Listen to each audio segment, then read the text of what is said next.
Hi, and welcome to this live reading from Love's Reverie, the Stardust Duet, Book 2 by K.G. Fletcher, and this is presented by Itsy Bitsy Book Bits. Chapter 1 Philip, Present Day. This wasn't some random encounter. Oh no, this was fate. This was destiny. These were two hearts sinking in perfect harmony within the mystifying crack of time, and space opened wide just for them. They were two lovers, two soul mates, saturated in the moment of reuniting in the here and now. Philip Gordon stared at Kat Monroe, her big brown eyes glistening with what appeared to be indescribable joy. He reciprocated with an immediate smile full of adoration, taking in her gorgeous, astonished expression. Lifting his trembling hand to cup her cheek, the air around them turned still, as if time itself held its breath, allowing them to experience the awe and wonder of their incredible reunion. Kat was tempting and soft, and he held back, giving her the lead on these first precious moments of their meeting. All it took was a stumble through time to land in the paradise of her presence. His heart thumped with the unmistakable melody of her sweet song, each heartfelt glance and touch a genuine miracle. I want to see the world as it should be, Catherine. Her nod was slight at first before a wave of emotion seemed to overtake her. She flung herself into his arms and held on to him for dear life. The warmth of her body surrounded him with hope, and he knew without a doubt he'd found his way home to her. The magic between them was palpable, the love he indelibly felt for this woman causing him to take a leap of faith, literally crossing a chasm of synchronal space into his future. She was his future. Her lips skated across his neck to his cheek before their mouths melded in an all-consuming kiss, her very breath entering his system and pumping him full of valuable life. Moments before, Philip watched Kat perform her last show of her tour on the infamous stage of the Grand Theater. He hid in the shadows of the deep wings and velvet side curtains and marveled at her talent, her gift for evocative songwriting paired with her charming lighter-than-air vocals, causing his soul to burst with pride. But it was her homage to the tunes he was familiar with from the era from which he traveled that left him utterly dazed and mystified. The songstress performed several familiar melodies, ones they'd practiced together in another time and century, for a black-tie soiree she'd never made it to. Seeing her perform these particular songs in real time left him deeply contented. How do you feel? Kat asked, pulling back from him and swiping at her flushed cheeks with her gloved hand. Were you scared? You received my message loud and clear? Philip chuckled and used his thumbs to tenderly wipe away her happy tears. I wasn't scared. I was excited. Knowing you were somehow on the other side gave me the courage to go through. Kat nodded. You told me to tell you how I did it. There wasn't much time. The mirror, he interrupted. The mirror was all I needed to know. You did swell, Kat. I'm proud of you. I'm proud of you, she repeated. With a deep sigh, she wrapped her arms around him again and nestled against his chest. I can't believe you're really here, and you're not a dream or a theater ghost. I can hear your heart beating. Philip pressed his lips together, a deep sigh resonating from his center. He held her a little tighter. I'm right where I'm meant to be, with you. Their embrace was short-lived, the theater's manager, Pete Alexander, coming from around a side curtain and interrupting them by clearing his throat. Kat quickly disengaged from Philip and seemed nervous, pushing a lock of blonde hair behind her ear. He remained stoic, ready to greet Kat's acquaintance in his new future. Kat, everything okay out here? We're all waiting for you at the after-party upstairs. Pete offered a tentative smile. His bald head appeared shiny under the bright stage lights as he took a few steps closer to the couple. Yes, Pete, everything's fine. I'll be up in a minute. Care to introduce me to your friend? Pete paused, giving Philip the once-over. Philip held his fedora hat in one hand and felt extremely underdressed standing in front of the man who was wearing a black tux. He still wore his winter coat over his casual brown trousers and a button-down shirt. How do you do? I'm Philip Gordon. He was friendly and jutted his free hand out to shake Pete's, but the easily spooked man took an awkward step back, his expression shocked, like he'd seen an actual ghost. Kat dove right in to offer a somewhat logical explanation. Pete, this is Philip's great-great-nephew, Phil Gordon. He's in town for the funeral. Wringing her gloved hands in front of her sparkly show dress, she eyed Philip with a pensive and empathetic stare as if urging him to go along with her story. But the word funeral hung in the air like a dark cloud, and he had an unexpected flashback of Kat showing up on his doorstep in the pouring rain the night of his death. That happened in his future when he was nearing his centennial birthday.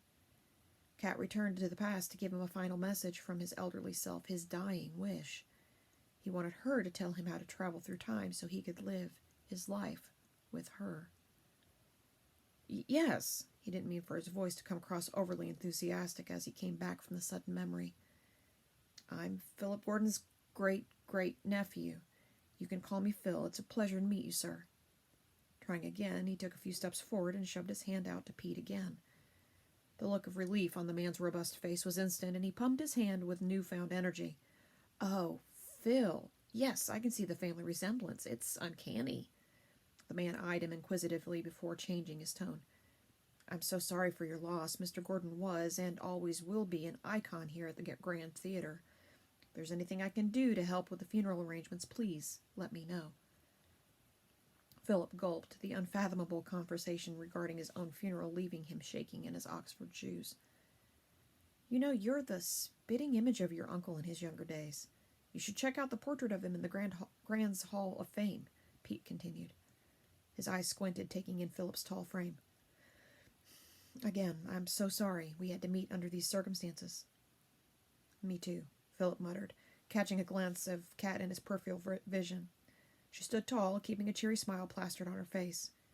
Even though the story of him being the great-great-nephew to his former self was a clever disguise for his entry into his new future, he'd still have to be more careful moving forward. We'll be up in a few more minutes, Kat explained. I hope you don't mind Phil, joining us. Pete rested his hands on his hips, his eyes going back and forth between the two of them. Like I said before, Philip Gordon was an icon. Phil here is welcome to anything at the Grand Theater. He's extended family. Great, Kat smiled. Thank you very much, Philip added. Okay then, I'll see you up there in a few. Pete nodded one last time and exited the way he came. Several of the tech team ambled out onto the stage and started to pack up the microphones and cords snaking out of the black lacquered grand piano center stage. Philip breathed a sigh of relief, and his attention shifted to the instrument, in awe of its magnificence. He ran his hand across the closed lid. It's the same piano you used to perform on, Kat reminded, watching his every move. Philip came around to the front of the instrument and plunked the first few notes of Stardust, the ping of perfect sound echoing into the fly space above. His skin prickled with goosebumps, the sights and sounds around him familiar yet eerily different in their own way. Come on, Kat softly suggested, looping her arm through his. He was thankful for the gentle command, eager to be alone with her again. The two of them strolled through the wings and into the backstage hallway where the dressing rooms were located. Philip's eyes grew large, taking in the noticeable modern changes. Brightly colored posters adorned the walls, surrounded by hundreds of autographs from performers over the years, and the lights above them were bright and contemporary, making him blink back against the intensity. When he'd first come through the portal, he made haste to get backstage, hardly taking in his surroundings as he ran through the hallway, determined to follow the sound of Kat's unmistakable voice and lay eyes on her again. The pull to be near her was inexplicable. Now that he could pause and drink everything in, he was beginning to realize the expanse of time he'd covered traveling into the future. Philip paused, stepping into Kat's dressing room filled with flowers, a few packed-up suitcases, and remnants of some of her makeup laid out across a white towel on the vanity in front of a lit-up mirror. He stood there in the middle of the room, aware of a familiar buzz humming through his being. The small space was where he fell from his past, the undeniable magnetic pull from the portal prominent. Eyeing the oversized antique mirror behind the door, the smoky marred reflection seemed to swirl with his presence being so near. Closing his eyes, the déjà vu moments hit him in an instant, his strong sense of recollection in this time and place a sort of anomaly in his memory. He knew without a doubt he'd been there before. It was where he and Catherine first met. but the sensation of his previous experience felt more like a dream, the practical context of where he was right now leaving him reeling. Memories came at him like bullets out of a machine gun. The year was 1947. It was raining, and Catherine showed up out of the blue on his doorstep to tell him she'd watched him die in the future. Inconsolable, she tried to explain how the heart locket necklace she always wore was a gift he'd given to her when he was an old man. And tucked inside the pendant was a tiny note in his handwriting with an encrypted message using the lyrics from her favorite song, Stardust. Though I dream in vain, in my heart it will remain. Please come back. Having never seen this note in his handwriting before, Philip was confused, thinking she was drunk or out of her mind. He demanded he take her to the bus station right then and there to send her home, but she insisted he drop her off at the backstage door of the Grand Theater, and he didn't know why. The memories kept firing at him, her voice clear and concise, echoing in the deepest recesses of his mind. Philip, it's up to you to change the course of your life. You asked me to come back to you when you gave me the locket, and I did. And then you asked me to tell you how. It was your dying wish. He remembered her dark eyes glistening with sorrowful tears. Now it's time for you to come back to me, but only if you want to. Her gorgeous mouth turned up into a smile, causing her tears to slice down her cheeks. I love you, Philip, no matter what you decide. I will always love you. He watched her jump over puddles, unlock the backstage door of the theater with a key, and slip inside. Mystified, he remained in his car for several minutes, trying to make sense of her words before his curiosity and his proven love for her got the better of him. Replaying the memory in his head, he remembered bounding over the puddles and hurrying through the unlocked back door. His wet feet slipped across the wooden boards of the narrow, unadorned hallway, and he stepped outside the open dressing room door where they first met. All the lights were on inside, and when he called out her name, there was no answer. And that's when he saw it, the heart locket lying on the floor, the final clue she left behind. When he picked it up, he noticed the hinge on the jewelry was partially open. Prying it apart, he found a new shred of paper with her handwriting inside, a tiny scrap with 2 words.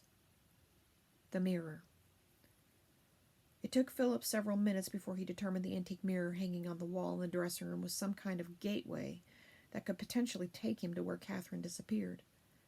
Slipping the pendant into his pants pocket, he surveyed the piece with wonder, the image of himself foggy among the swirling bits of gray and charcoal, as his reflection seemed to fade in and out. The closer he got to the magical mirror, a sort of buzzing seemed to hum beneath his skin. When he worked up the nerve to raise his palms perpendicular to the vertical glass sheet of churning shadows, the warmth from his hands moved in tandem with the streaks of dull color, and he was mesmerized by the hypnotic motion. When his flesh finally collided with the mirror, he only felt the smooth surface of the glass for a millisecond before he was suddenly thrust forward into an opening. Reaching into the blackness, he tumbled into a free fall as a high-pitched whirring sound echoed in his ears. Catherine never explained this part of the phenomenon to him, but he had to believe she must have been caught off guard and frightened during her first moment traveling through time. Bright lights turned into a dizzying strobe effect, and everything seemed to halt in a flash, as he landed with a thump back in the same dressing room where he started. Only this time, Catherine's unmistakable essence surrounded him, her makeup, clothes, and familiar fragrance comforting in his discombobulated state. Knowing she was near gave him the strength he needed to stand on shaky legs and track her down, eager to lay eyes on her once again. He did it. He'd traveled through time and space to reunite with his beloved, and he'd do it again and again if it meant they could share the rest of their lives together. Are you okay? You look like you saw a ghost. Kat eyed him from her reflection in the lit-up makeup mirror as she stripped off her gloves and tossed them on the counter. Philip swallowed hard. I'm fine. I'm trying to make sense of it all. Her smile was warm as she came toward him, reaching for his hands. You haven't seen anything yet. The theater is familiar to you because you worked here all those years ago. But it's changed, too. In fact, the whole world has changed, Philip. A lot. She squeezed his fingers, the space between her brows indented with worry. Please tell me there aren't any flying cars or robots walking around outside, he mumbled, unsure of what he was up against. Kat shook her head and kept her gaze fixated on his. Don't worry, there's absolutely none of that, she reassured. But my world is very different from the 1940s. I don't want you to be afraid. I'll be with you every step of the way. Her brown eyes were imploring as she stood on her tiptoes and pressed pressed her lush lips against his, kissing him deeply. When she pulled back, her question held boldness. "Do you trust me?" Philip licked his lips, her sweet taste lingering on his mouth. "Yes?" She blushed. "I can't wait to show you our future, but I think it's best if we stick to our story. You're Philip Gordon's great-great-nephew, Phil, in town for your uncle's funeral." He gulped and nodded. "I can do that." "Good," she replied. Straightening the lapel of his coat, she took his hat from his hands and placed it on the vanity next to her makeup. Picking up a small crystal-embellished purse, she looped it over his shoulder before she tenderly used her red nails to move his hair back into place, her eyes glimmering in the process. "You can leave your coat and hat in here with my things. They'll be safe." Philip immediately slipped out of his coat and laid it over the chair near his hat. Noticing his reflection in the lit-up mirror, he observed he looked more like a stagehand in his casual wrinkled clothes. How he wished he was adequately dressed for the festive occasion, and hoped Kat wasn't too disappointed in his informal company. "Oh, you're so handsome, Philip," she gushed, as if reading his mind. "Now, let's go enjoy the after-party, and then I can take you home." "Home?" Philip paused, unsure of what she meant. "I still have a home in this century?" Kat's face surged with color and a beaming smile. "You sure do. All your things are there, and a few modern enhancements. I think you'll be quite pleased." They started for the door, but Philip pulled her to a stop, the practical context of his previous experience in the theater uncertain. "By the way, what century am I in?" Kat pressed her lips together and inhaled in a deep breath, the words out of her mouth unfathomable. "Welcome to the 21st century, Philip."